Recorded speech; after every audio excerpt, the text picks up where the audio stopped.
ఏమి స్వాతంత్రం ఇది, ఏమి స్వాతంత్రం ఇది!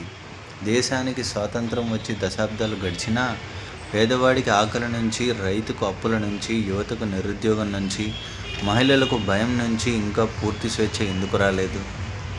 కులం, మతం, ప్రాంతం పేరుతో మనుషుల మధ్య గోడలు ఇంకా ఎందుకున్నాయి?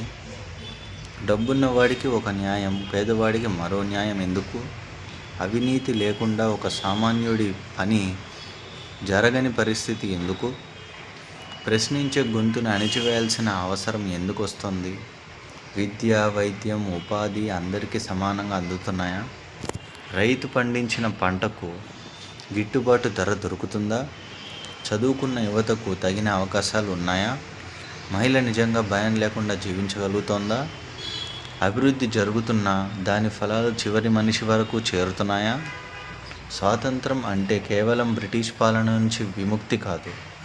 ఆకలి నుంచి, భయం నుంచి, అన్యాయం నుంచి, వివక్ష నుంచి, అవినీతి నుంచి, నిరుద్యోగం నుంచి విముక్తి కూడా స్వాతంత్రమే. దేశాన్ని ప్రశ్నించడం దేశద్రోహం కాదు, దేశాన్ని మెరుగుపరచాలనే బాధ్యత. ప్రభుత్వం మారితేనే దేశం మారదు. ప్రజల ఆలోచనలు, మన ప్రవర్తన, మన బాధ్యత మారాలి. జెండా ఎగరవేయడం మాత్రమే దేశభక్తి కాదు.